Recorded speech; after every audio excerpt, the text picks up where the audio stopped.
Hello, my name is Carol Roden. I'm the wellness nurse at Willow Brook Christian Village. Today I'm here with Dr. Peter Hucek. He is with Central Ohio Geriatrics. He has an office here in Delaware. It is on the Delaware Run campus, but he is open to the public. Thank you, Carol. Yes, I concentrate on patients 55 and older here in the office in Delaware, as well as I'm the medical director here at Willowbrook Delaware Run and Willowbrook Christian Village. And we wanted to talk a little bit today about the stresses of the COVID-19 pandemic on our society. As you are well aware, working in this facility, as I am working with these patients throughout the community and in these facilities, we have a great deal of stress going on, creating problems. The Kaiser Family Foundation, in a recent study, found that 53% of people surveyed reported increased stress and anxiety regarding the COVID-19. And of course, this can be manifested in various ways of stress, such as sleep or eating problems, stomach aches, headaches, irritability, short temper. So I think it's very important that we give some coping mechanisms for our patients and the public to help deal with these increased stresses. The first thing I'd like to talk about is the need to get some proper sleep. I have a resident that, for various reasons, isn't sleeping well, getting up 6 to 8 times a night, so about once an hour, just devastating to her coping ability. So we talked a little bit about things that I have found that work with other people, and Dr. Hucek, feel free to jump in, but I went to a pulmonologist I know, gave a talk, and he said that exercise 5 to 6 hours before bedtime is about the best thing you can do to assure a good night's sleep. So if you go to bed at 11, around 5 or 6, get out and take a walk. Another thing that helps as you age is to kind of front load your fluids, maybe drink everything that you would necessarily need to drink to stay hydrated before or at supper time, so that you can be ahead in getting to bed and not having to get up during the night. Some other things are to find a very relaxing bedtime activity. They've done lots of studies that show when we use screens at bedtime, either our iPhone, our iPad, the TV, that is not relaxing to our entire body to help us sleep. But you could try something like reading or listening to music, soothing music.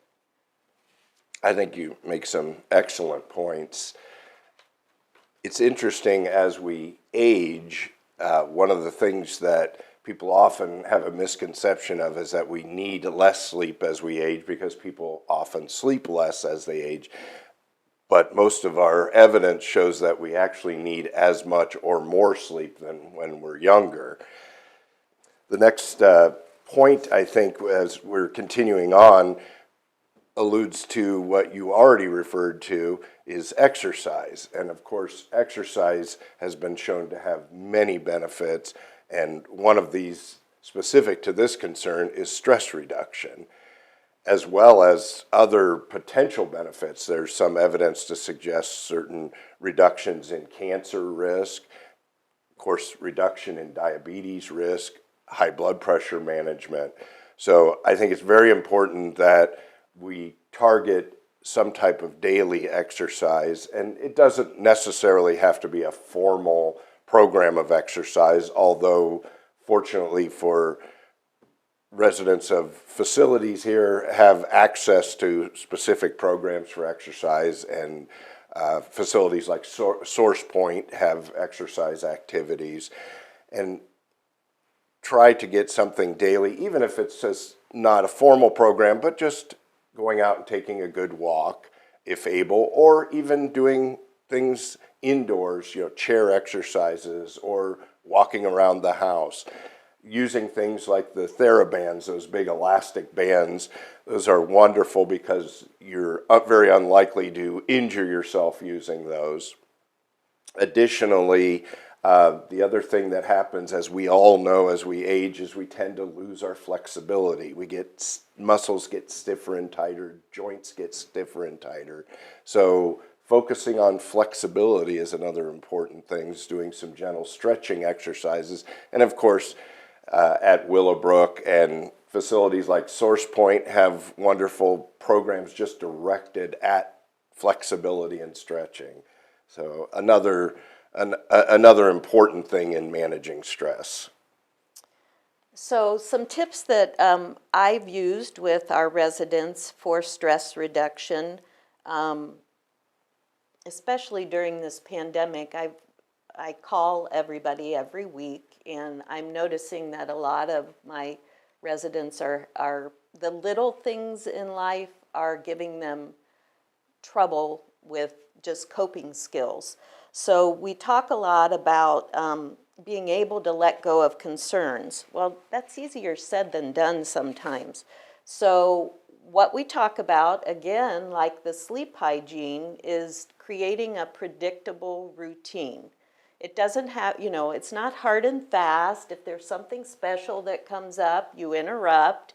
But by and large, I'll be getting up at this time, I'll be talking to my family, at this time, I'll be going to meals now that dining is open again. At a certain time, I'll sign up for Flex and Balance class. I'll fit in time to do my reading. So a predictable routine really helps with stress reduction. The other thing is to really think about your thoughts. Are they tending toward the negative all the time, or are you able to reframe them in a positive light? I have a resident that she's just a bubbly personality, and every time I talk to her, she tells me what's new that she's learned.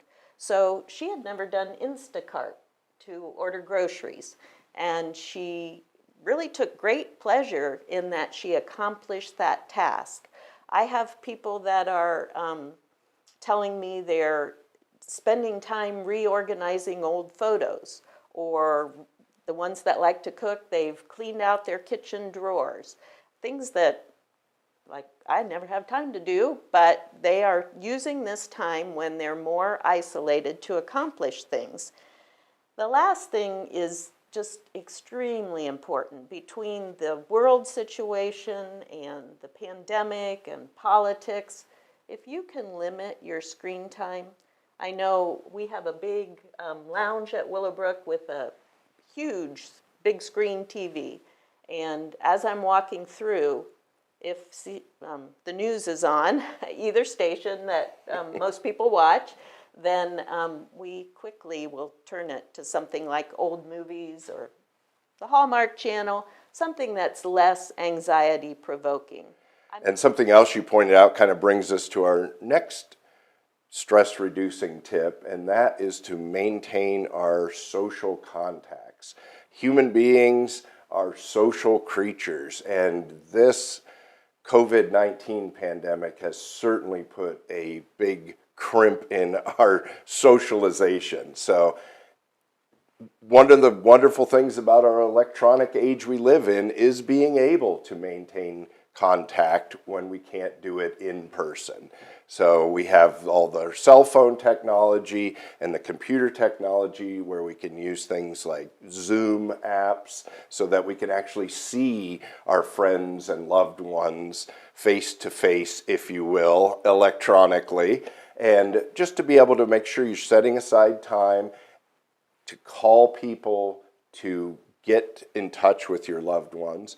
And then in communities like Willowbrook, to be able to appropriately social distance, but to maintain contact with our friends and neighbors in these facilities. And I know for people like you and activities directors in these facilities, they're of course having a challenge of trying to continue their wonderful programs, but maintaining social distance and wearing masks. And it's always interesting to see some of the brilliant ideas they come up with to keep our residents content with our socialization. So wonderful stress reducer. So keep that in mind. Always maintain our contact with our friends and loved ones. The last tip that we'd like to talk about is to make sure that you're eating right and you're staying hydrated. But I do have people also that will come to me and say, you know, all of a sudden I'm kind of lightheaded, and when I go from sitting to standing, I'm noticing that I feel a little bit dizzy. And so I spend some time talking about the importance of hydration. And I've found it is easiest to stay hydrated if you know how much you have to drink every day. So I do have a lady that her daughter purchases little bottles of water, and every morning she has a helper, a companion that comes in and puts the water on the counter so that she can keep track of how much fluid she's drinking in a day. Another good way to do it is to put your fluid in a pitcher and pour from it all day long, because it's so easy to lose track of how much you're drinking. And I do believe you can speak to this, Dr. Hucek, but I think we lose that thirst drive as we age too. It's harder and harder to make yourself drink because you're not as thirsty. I encourage people to maybe add one of those little flavor packets, like the lemonade or the raspberry flavored drink, to some of their fluid for the day. Some people do better if they drink with a straw. If they don't have any swallowing difficulties, that's a nice solution. It's easier to, I guess, slurp up a little bit faster and a little bit more. So it's just really important to keep the hydration level up. It gives you energy. It helps your blood pressure to regulate itself. Do you have anything to add to that? The biggest concern here, of course, is when do we see the doctor or reach out for help? And I think that with all these concerns we addressed, even though we may be doing all the things right, we can still develop problems with anxiety, depression. And I think if you are starting to feel overwhelmed, or you are starting to have friends and loved ones tell you that you seem to be getting overwhelmed, it's time to reach out for help. And of course, luckily we have people like you here at Willowbrook who the residents can come and talk to anytime. So that's a wonderful aid for them. If you find that you're more stressed during this pandemic and you're suffering, please reach out. Don't suffer in silence. You can call Dr. Hucek's office if you need a physician, a new physician. The phone number there is 740-201-1845. Or you can call Willowbrook if you're interested in a community like ours. We have 2 campuses in Delaware. The numbers are 740-201-5640, or the Village, which is south in town, is 740-369-0048. We'd love to hear from you. And thank you for listening, and stay healthy during this COVID-19 pandemic.